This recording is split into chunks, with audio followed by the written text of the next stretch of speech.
In the frigid darkness of the night spanning August 23rd to 24, as the clock struck the early hours of Ukraine's Independence Day, an eerie tension hung over Kyiv.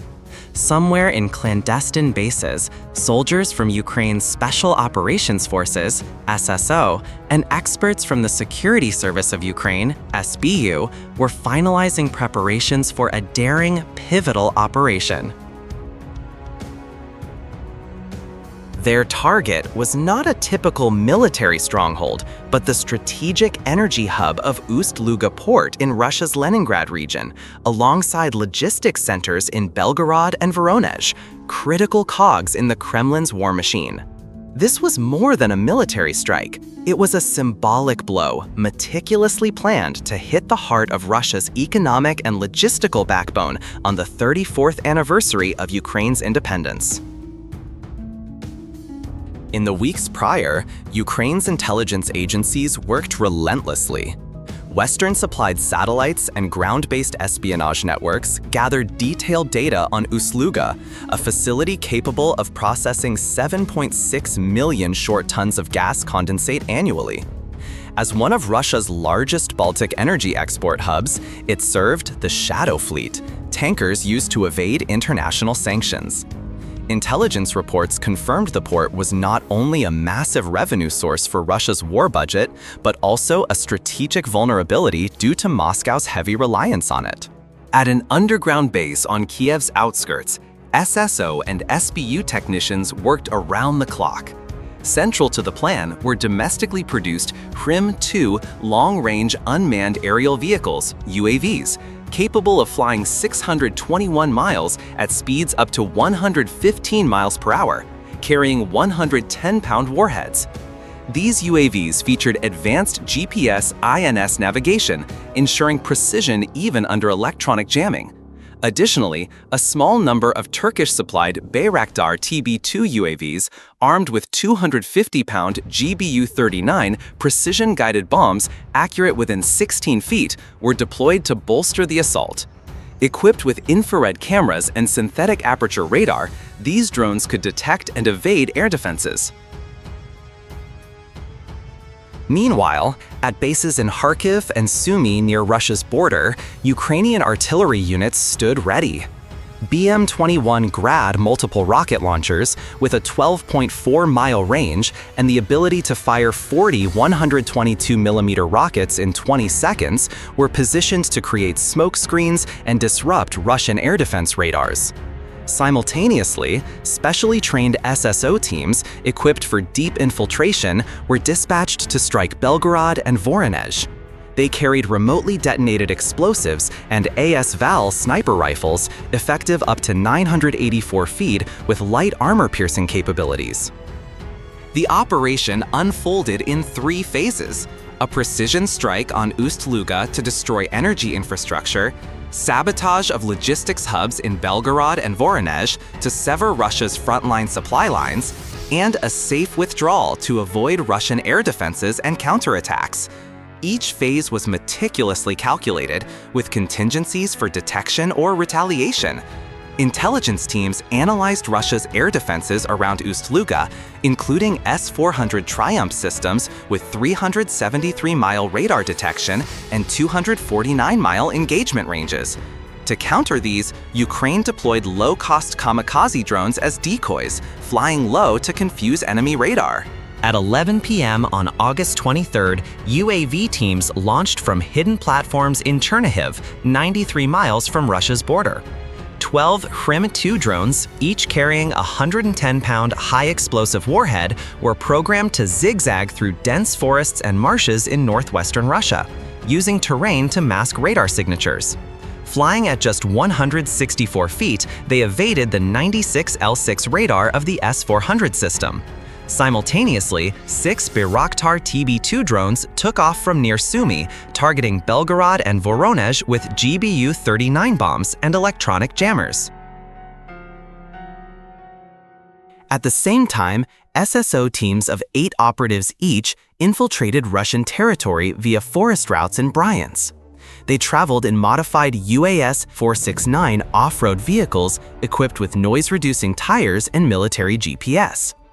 Each team carried 44 pounds of C4 explosives and remote detonators to target fuel and ammunition depots in Belgorod and Voronezh. Supporting them, BM-21 Grad units began firing smoke and fragmentation rockets at Russian air defenses near the border at 11:30 p.m.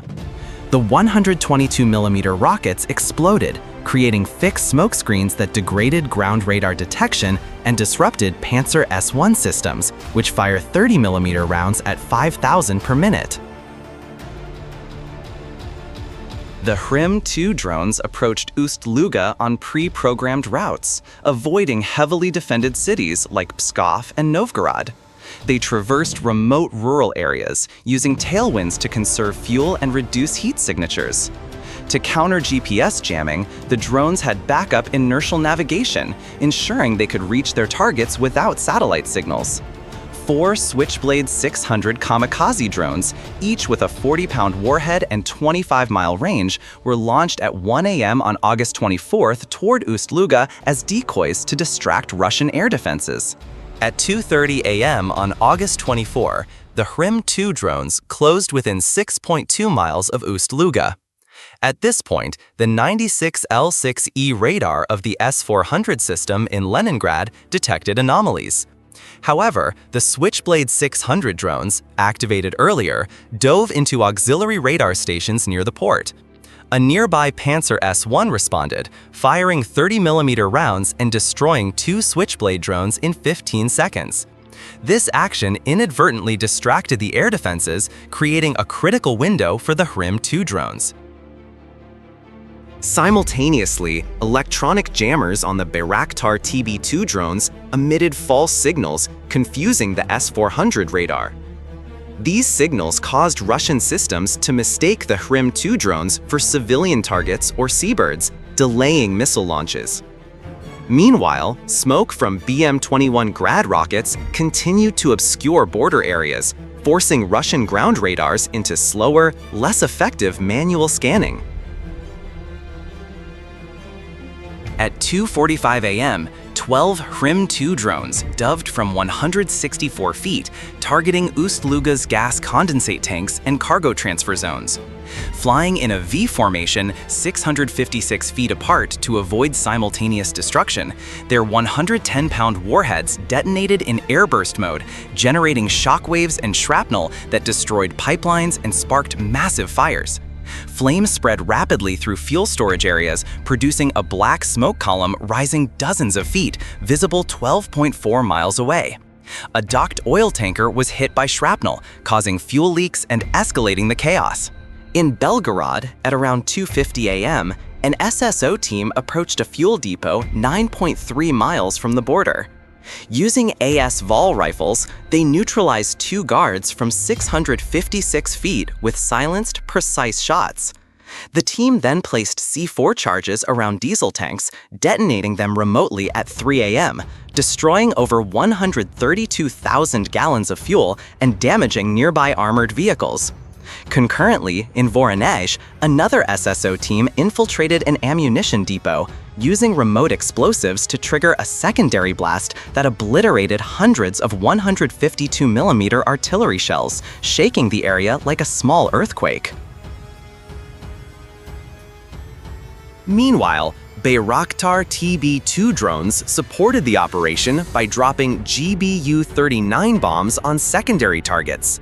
One bomb struck a logistics checkpoint in Belgorod, obliterating a warehouse storing tank parts. Another hit a Voronezh depot containing military communication equipment.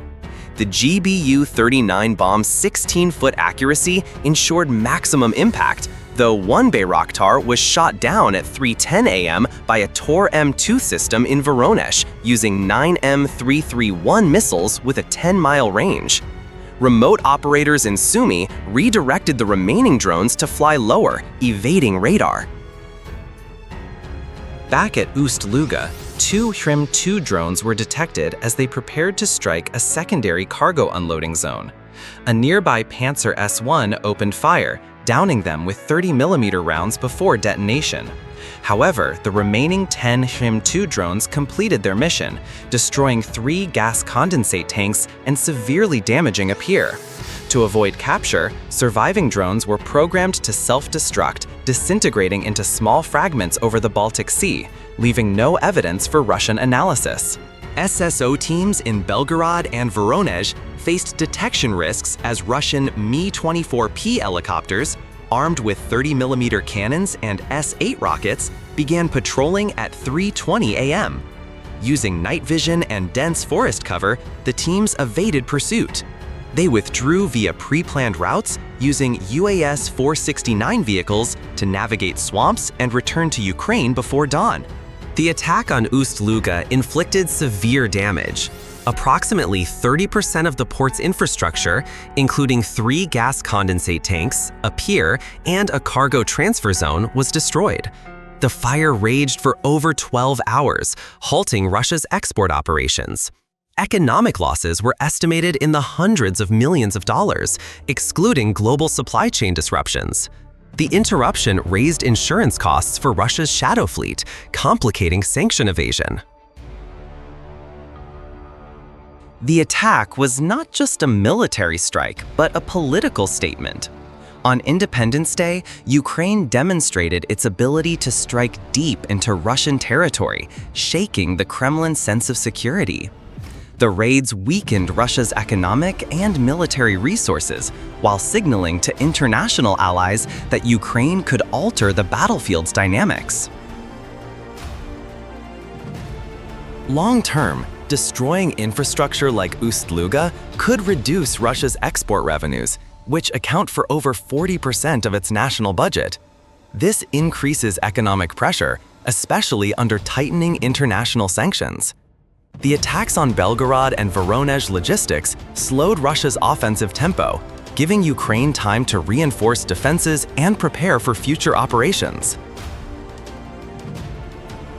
As dawn broke over Kyiv on August 24, black smoke still rose from Ust-Luga, symbolizing Ukraine's unyielding resolve. The attack not only devastated Russian infrastructure, but marked a new phase in Ukraine's asymmetric warfare strategy. Combining advanced technology, precise intelligence, and the courage of its fighters, Ukraine proved it could bring the fight to Russia's doorstep. In the flames of Ust-Luga, Ukraine's message was clear: they are not just fighting to survive, but to win.